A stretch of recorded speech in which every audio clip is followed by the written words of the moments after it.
Estaremos hablando de lo que ocurre con la economía en este tiempo, las perspectivas para el 2013 y después de lo que ha sucedido con los famosos fondos buitres, cómo sigue esta historia. También intentaremos conocer un poco más de lo que ocurre en el campo, las proyecciones y lo que sucede con las economías regionales. Y una propuesta que nos trae Daniel Mushnik sobre el periodismo en este tiempo, un colega, un hombre que además sabe mucho de economía, que acaba de editar un libro. Conoceremos estos detalles hoy en Debate Industrial. Soy Néstor Esclausero y ya comenzamos a compartirlo.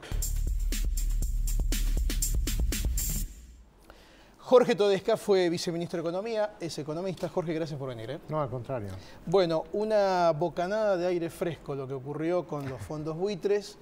Dicen, se estira todo hasta fin de febrero. ¿Qué hacemos con los fondos buitres o qué hacemos con ese casi 7% que está dando vuelta que no aceptó el canje? Bueno, ese 7% son una parte los llamados fondos buitres y otra parte bonistas originales que simplemente no entraron al canje y están reunidos en algunos fondos, pero que no transfirieron su propiedad. Lo que nosotros debíamos haber hecho es ocuparnos de esto bastante antes, lo que debía haber hecho el gobierno. El gobierno fue dejando pasar el tiempo y hay problemas que el tiempo no los resuelve. Y claro, es un 7%, pero ese 7% vale 6.000 millones de dólares de capital y 5.000 millones de dólares de interés. 11.000 millones de dólares.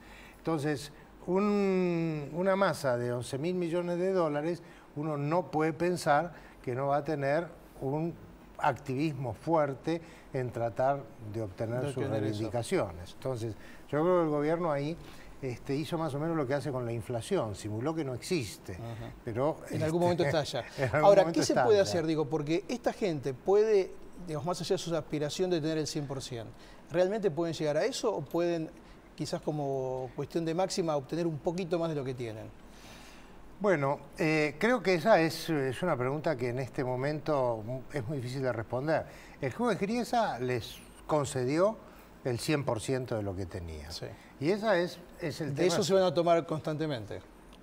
Bueno, ese es el tema que ahora va a la Corte de Apelaciones. La Corte de Apelaciones, yo creo con muy buen criterio, porque me parece que el juez se había excedido, a lo mejor hablando llanamente en su bronca contra la Argentina o contra sus interlocutores, había dicho, bueno, ustedes tienen que pagar eso, tienen que ponerlo primero como una fianza, aun cuando la decisión definitiva no esté, lo cual parece excesivo, pero una fianza de 1.300 millones de dólares, claro, ¿no? De 2 pesos, ¿no?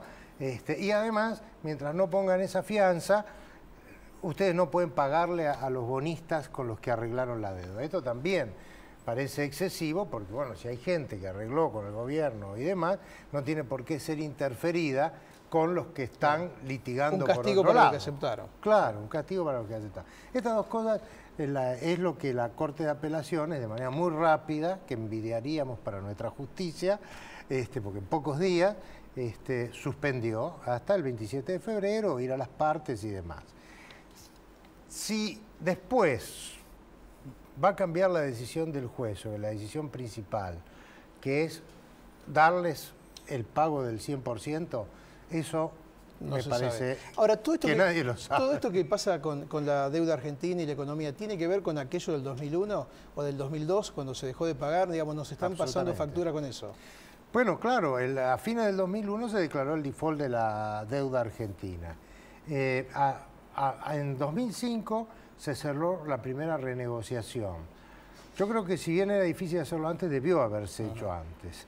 Y en el 2010 el gobierno reabrió una segunda negociación para los que se habían quedado afuera. También me parece que fue tarde. Porque ¿qué te pasa a lo largo del tiempo? A lo largo del tiempo la situación del país fue mejorando. Claro. Por lo tanto, y es una de las cosas que dice el juez, bueno, ustedes hace 10 años no podían pagar, pero ahora pueden. Claro. Ahora pueden, ¿por qué no le pagan ahora? Porque estos tipos, estoy citando lo que él dice, de manera un poco coloquial, estos tipos estuvieron 10 años esperando, claro, litigando y demás. Otros decidieron aceptar las propuestas de la Argentina porque querían tener el dinero antes, o lo que sea. Bueno, así que el tema es que la Argentina quedó en una encerrona. Está bien que le ofrezca a través de la apelación en la Corte lo mismo que le ofreció a los otros bonistas.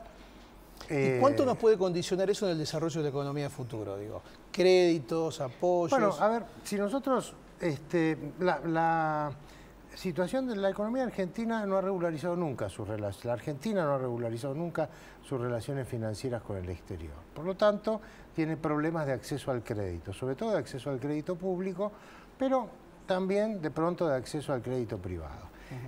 Crédito público internacional para la Argentina no hay. No hay porque no tiene cerrada esa situación y porque tampoco tiene cerrada la situación con el Club de París. Si sumamos, no digo que todo eso sea sumable, esperaremos el fallo, hay $6.000 que reclaman, más 5.000 de intereses, son 11.000 y el Club de París son 9.000 millones de dólares. Son 20.000. Son 20.000 millones de dólares que están no desconocidos todos por la Argentina, pero uno dice, bueno, ¿por qué no se arregló con el Club de París, donde no había ninguna discusión? Y en algún momento se anunció con bombos y platillos, una ¿no? mañana la presidenta se despertó de buen humor y dijo que en ese momento la deuda eran como 5.000 o 6.000 millones, que iba a ser un solo pago y lo iba a cancelar. El único problema es que en ese momento se estaba desatando la crisis internacional y lo que menos sobraban eran dólares. Jorge, como siempre, gracias por contarnos esto, muy amable. Pausa, la primera, enseguida volvemos.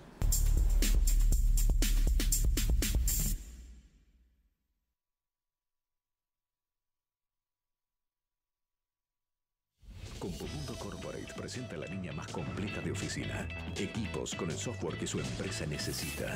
Windows 7 Professional, compatible con Tango, Becherman y SIAP. Soporte técnico, actualizaciones y software deducible de impuestos. El negocio de su empresa pasa por Compumundo Corporate. En Apart Hotel Rotuy te estamos esperando para que disfrutes de unas vacaciones únicas. En San Martín de los Andes, Apart Hotel Rotuy. Diferente a todo lo que conoces.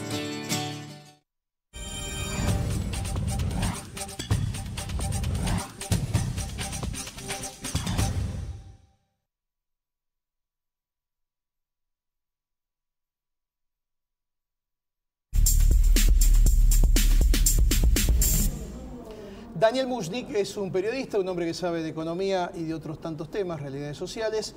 Está con nosotros. Daniel, gracias por venir. Por favor, Néstor, gracias a vos por la invitación. Bueno, a ver, acaba de escribir un libro, el último de sus casi 20, 17, ¿no? 19 libros. 19.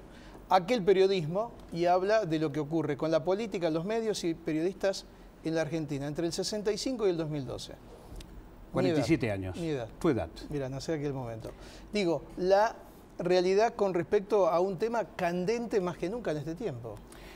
Sí, porque trato de hacer un repaso de la circunstancia del periodismo en la década del 60, en esa explosión cultural fenomenal que fueron los 60, que introdujo cambios notables en el periodismo.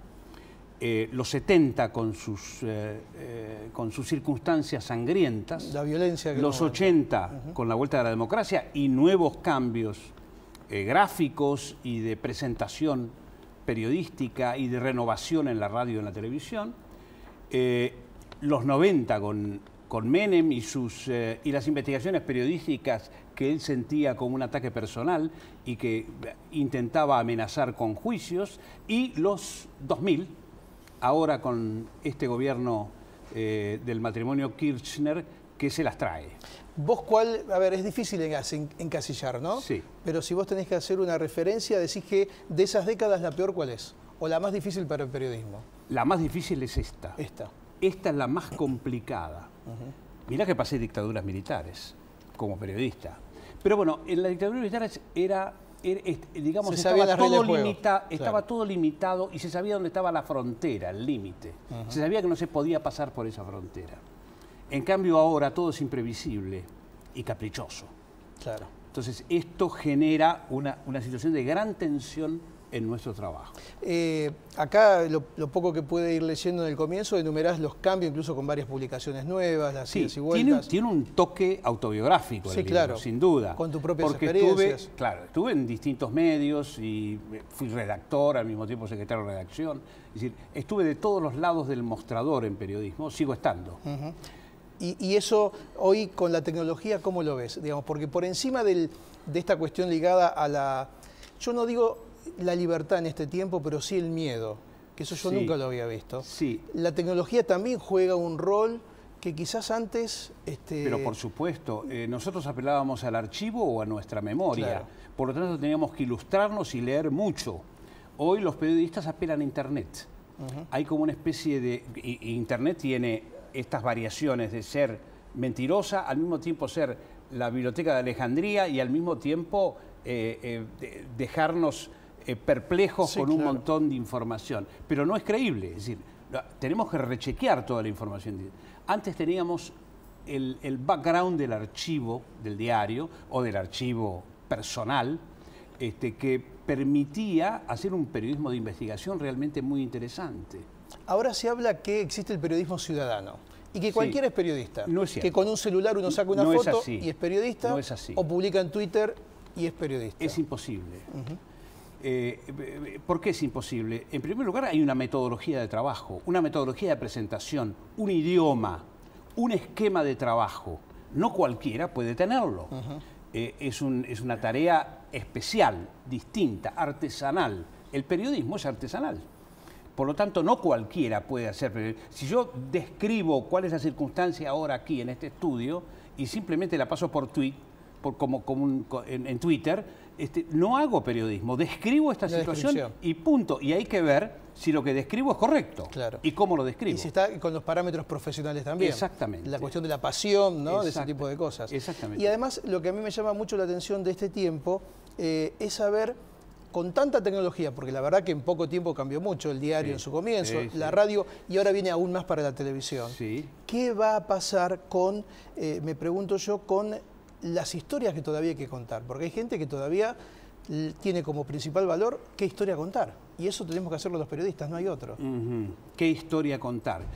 Porque la tecnología no te deja de lado eso. No. Lo que pasa es que nos enfrentamos con varios relatos, como dice y utiliza el gobierno, el término, ¿no? Hay un relato de la historia y de lo que estamos viviendo que es minimizado a través de los ojos oficiales.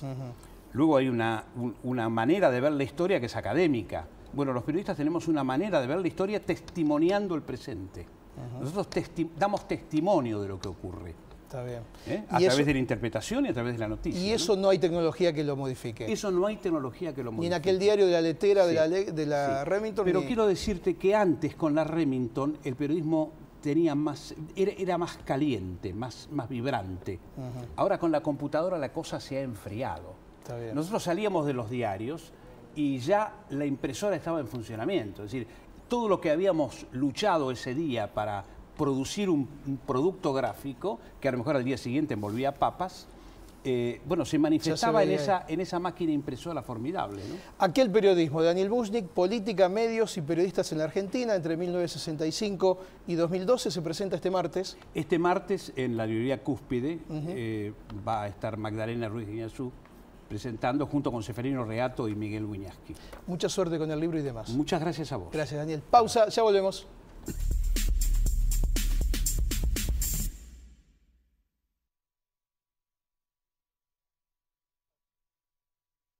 Anticiparse es parte del negocio. En estas fiestas, adelantá la compra de regalos de tu empresa y aprovecha estos beneficios. Amplia variedad de productos, órdenes de compra para Garbarino y Garbarino Viajes e importantes descuentos por volúmenes de compra. Conectate con nuestros ejecutivos de cuentas. Garbarino, garantía de confianza.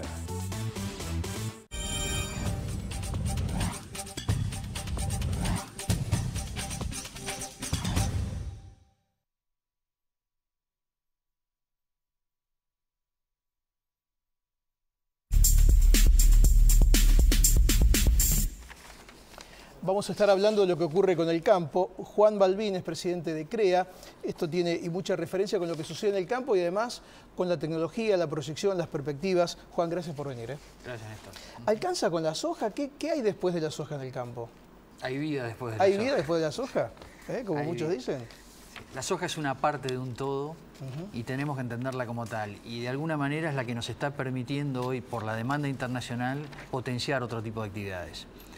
El desafío es ese desarrollo, es un desarrollo del interior en su conjunto y armónico. Ustedes trabajan mucho en eso, ¿no? CREA trabaja mucho en las posibilidades y las perspectivas del campo, más allá del momento, en un momento muy especial, porque todo lo que es cosecha fina este año en la zona central del país está complicado, ¿no? Trigo, cebada, digamos, hasta el maíz mismo, que Sí, estamos con una situación muy delicada en la zona central del país y también con paradojas que estos años climáticos nos están deparando. De alguna manera tuvimos una de las sequías más grandes y en el mismo año pasamos a estar con excesos muy importantes en el centro de la provincia de Buenos Aires y en el centro-sur de Santa Fe y de Córdoba. La cebada, y sobre todo la cebada, hoy está con un problema de calidad muy serio, y un problema de calidad que significa salir de los estándares de comercialización y pasar a tener un producto que no tiene prácticamente valor porque no es comerciable. Mala calidad. Exacto. Sí. ¿La cebada que se exporta es para qué? La cebada tiene dos caminos. Uno es la cervecería, es el insumo para la producción de cerveza, y uno que ha tomado un auge muy grande es como forrajera. Y aunque parezca mentira, los países arábicos la están demandando para alimentar camellos. Hoy el negocio de los camellos, tanto deportivo como cultural, para ellos es muy importante y tienen una demanda muy grande de cebada para alimentarlos. ¿Y la cebada tiene retenciones? La cebada tiene una retención del 20%, igual que las gramíneas, que maíz o el trigo el 23%. Pero ¿Y tiene presencia en qué regiones del país? Es una gramínea de invierno, compite con el trigo y se desarrolla desde Entre Ríos hasta todo el sudeste de la provincia de Buenos Aires. Abarca toda la zona húmeda, templada. ¿Qué puede pasar? Hay mucha gente que critica la soja. Yo creo que en esa crítica no se sabe qué es lo que pasa, porque creo que el Estado es el principal responsable de que tengamos mucha soja, porque le pone más retenciones a otros cereales que quizás podrían sustituirlo, etcétera, etcétera. Digamos, ¿qué puede pasar con el campo si la soja, como algunos dicen, los chinos dejan de comprar o modifican esa realidad internacional? Nosotros tenemos que entender la soja como la fuente de proteína que alimenta a los transformadores de proteína animal en vegetal, pollos, cerdos, vacunos, todo el sector lácteo. Y como tal va a tener y va a seguir teniendo una demanda muy grande. Y hoy se ha sumado ahora con un enorme crecimiento la piscicultura. Casi hoy la mitad de los peces que se comen en el mundo son criados artificialmente. Y la soja es la que le provee la proteína que naturalmente conseguirían comiéndose otros peces o otro tipo de alimentación. ¿Nosotros podemos vender los peces o solamente tenemos que vender la soja? Claramente tenemos que vender todo y hacer todo. ¿Pero nos compran eso? ¿Hay mercado para eso o nos quieren comprar para criar los pollos ellos? Y bueno, esa es la pelea en el mundo, es quién maneja la mano de obra y quién da la mano de obra. Y normalmente los países industrializados no resignan fácilmente. Son esos convenios multilaterales que hay que hacer con los países del mundo para generar... Si por algunos decían, ¿China es la solución o es parte del problema? Y son las dos cosas. Porque quizás promociona también, su accionar promociona más las actividades primitivas, primarias, digamos que... Y siempre los países van a aprovechar su mano de obra propia, porque hoy en el mundo si hay algo que falta es trabajo. Entonces claramente van a tratar todos los países de concentrar la mayor cantidad y resignar la menor cantidad. Pero ahí están los convenios multilaterales para poder generar ese tipo de acuerdos y eficientizar las producciones. Hoy tendría que ser ¿de cuánto el dólar para el campo? Qué gran pregunta. Es una pregunta muy relativa porque de alguna manera cada cultivo tiene una retención distinta, entonces también tiene un dólar competitivo distinto. Pero estamos sufriendo un proceso inflacionario serio que está deteriorando la relación matriz costos-insumos y estamos yendo hacia un camino delicado, sostenido en algunos cultivos por los precios internacionales que todavía hoy son muy buenos. Lo vemos claramente en economías regionales muy atadas a la mano de obra como el sector olivícola que está sufriendo seriamente. Juan, gracias por contarnos esto, muy amable. Bueno, muchas gracias. Justamente las economías regionales, tema para después de la pausa.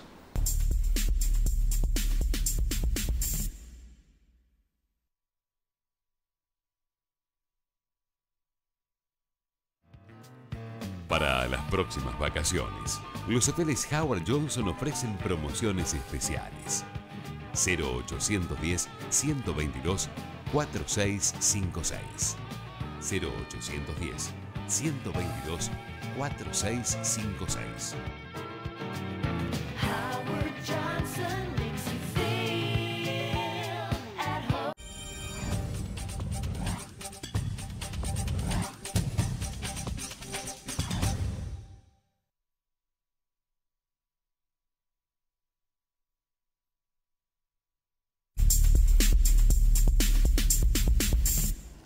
Jorge Yoma es diputado nacional, hombre del interior. No me gusta decir el interior porque si es el interior, esto es el exterior. No siempre me quedó esa duda de La Rioja. Jorge, gracias por venir. Un gusto, Néstor. Y he visto que en varias ocasiones hablaste del tema de las economías regionales. Recién hablábamos de lo que pasa con todo lo que es el carozo.